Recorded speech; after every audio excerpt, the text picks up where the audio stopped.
Before a lady will have breast cancer, there are signs that actually shows she's about having breast cancer. But the problem is, most of our ladies don't even know about this.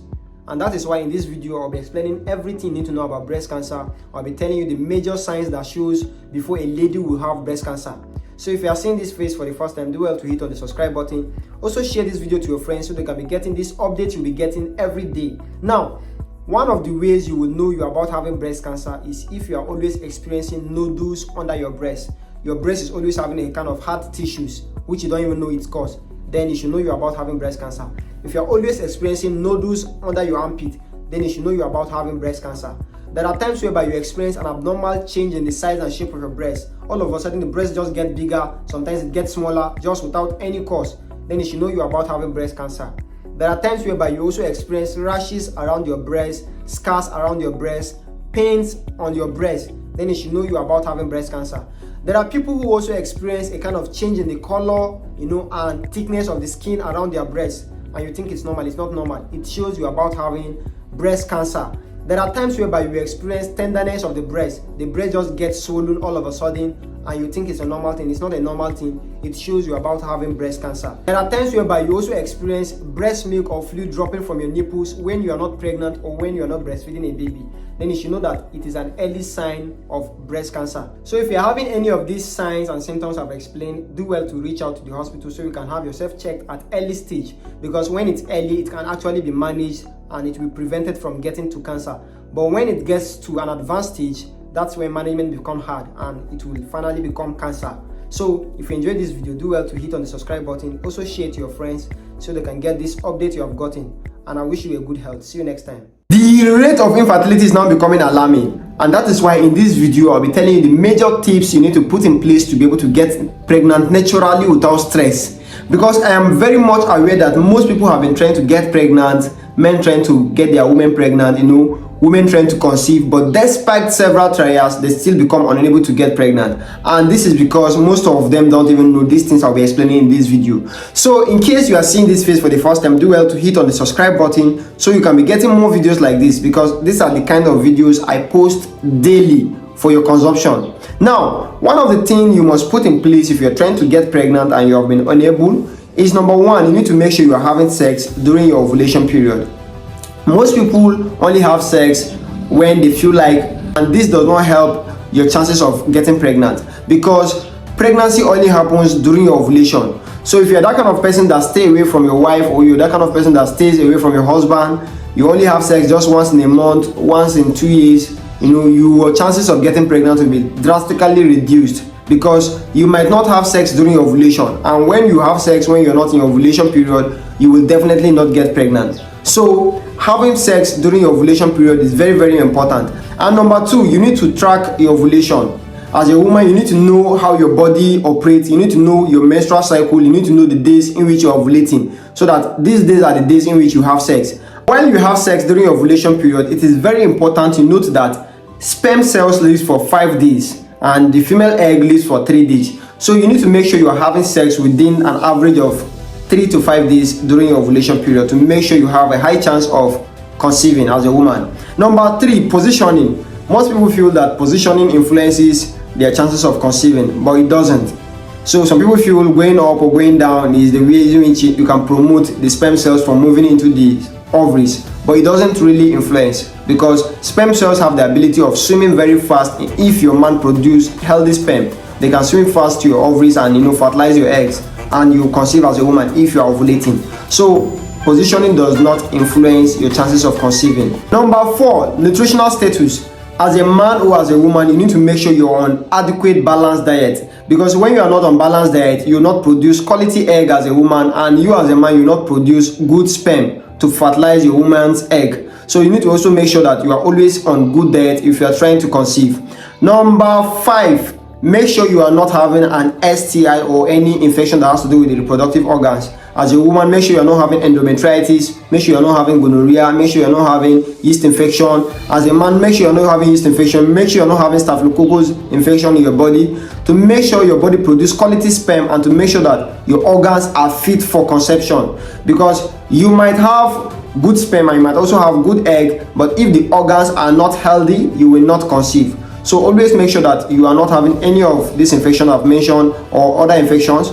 And in case you're having them, make sure you treat them before trying to conceive, because even if you get pregnant with this infection, it might influence your chances of keeping this pregnancy, and you undergo miscarriage. So always make sure you're not having an infection. Number 6, the kind of family planning method you choose influences your chances of conceiving. Because as a young lady who have not conceived before, if you have been on injectables, if you have been on implants and other kind of family plannings that don't even support your body system, you can have a reduced chances of conceiving. So it's always advisable that before you go for any family planning choice, you need to make sure you consult a medical doctor so that you can know the one which is fit for you, because not all family planning methods are fit for everybody.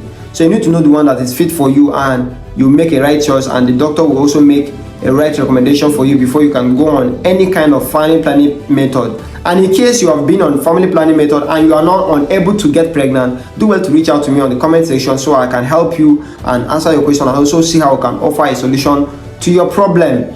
As a man, you need to also make sure that you are not masturbating during the period in which you are trying to get your woman pregnant, because when you are masturbating, the volume of sperm you produce during sex will be reduced, because you already masturbate and release out some sperm in your body. So you need to make sure you stay away from masturbation so that you can produce quality and adequate sperm for your woman to be able to get pregnant. So if you enjoyed this video, do well to hit on the subscribe button. Also share this video to your friends. Subsequently, I'll be dropping other videos on tips you can put in place to be able to make your woman pregnant, and for you as a woman to be able to get pregnant. So thank you for watching this video. See you next time. Everybody can be infected with yeast infection, be it a man, a woman, a child, an adult.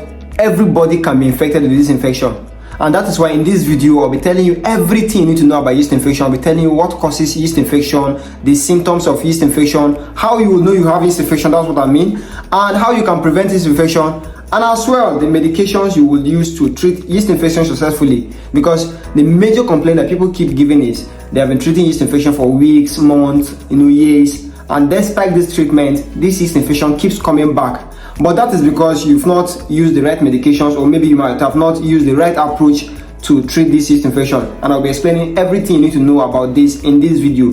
So if you are seeing this face for the first time, do well to hit on the subscribe button. Also share this video to your friends so you can get this understanding you'll be getting. Now, yeast infection is an infection that is caused by candida cells. And when candida cells accumulate in the body, they cause yeast infection, and they can make some kind of discomfort in your body. And there are ways you will know you have yeast infection as a woman or as a man. And one of the ways you will know you have yeast infection as a woman is when you are always experiencing a white thick discharge coming out from your vagina, and this discharge does not smell, but it itches around the vagina. Now, if you're having this kind of discharge, you should know you are having yeast infection. You might also be experiencing pain while having sex. As the man is going in and coming out, you'll be experiencing severe pain. Now, this is caused by yeast infection. As a man, if you're always experiencing recurrent itchy sensation around your private area, then you should know you are having yeast infection. And you might also be experiencing a kind of odor and foul smell from your penile area. There are things that can predispose you to yeast infection as a woman. And one of them is when you're always using wet underwears. If your panties are always wet, then yeast infection will grow faster without any problem, because yeast infection grow comfortably in wet environments. So when that particular environment is always wet, then you have yeast infection. For ladies that always use agents, soap and other chemicals to wash your vagina, yeast infection can also grow in your vagina, because when you use agents and chemicals in your vagina, it changes the pH of your vagina. And when the pH of your vagina is altered, then yeast infection grows very fast without any problem.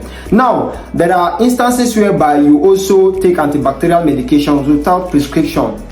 And this is a major thing that causes yeast infection to women. When you're having any infection, you just rush to the pharmacy and you get an antibacterial medication and just start taking without even minding its side effects. Now, one of the side effects is that yeast infection will grow more, because those antibacterial medications will change the pH of your vagina, and they will kill some kind of normal florals that are meant to fight that yeast infection.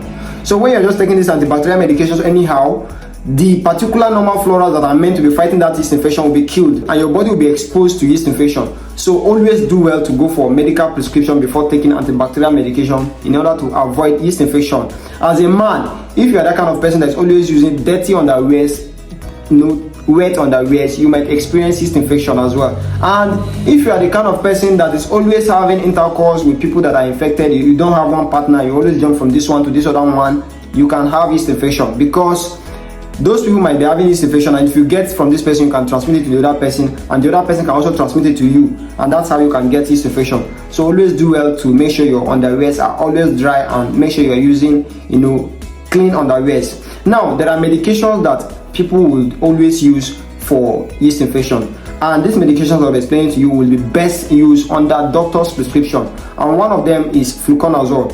Fluconazole is a very good antifungal medication that can manage yeast infection, and the other one is boric acid, which is always being inserted inside the vagina to kill candida cells around that area. And there's another one we call ketoconazole. This ketoconazole is also an antifungal medication that can help in killing candida cells. Now, there are instances whereby you might have used all these medications to treat yourself, but despite all this, you still have yeast infection, and you'll be wondering what's the cause. Now, I'll tell you why. Yeast infection have different strains. There are different strains of candida cells, and when you are taking one medication that is not meant for the other strain which is in your body, then it will be good as nothing. So it's always advisable you go for medical prescription, and I believe when you go for any consultation, they will try to check you to know the kind of strain that caused your candida infection.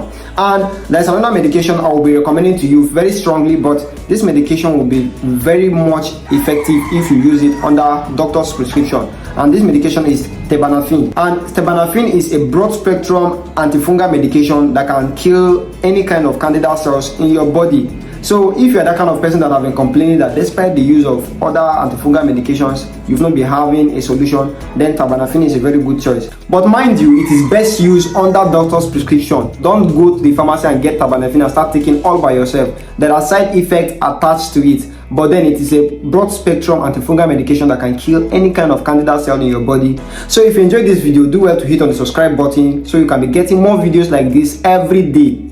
Thank you for watching this video. I'll see you next time.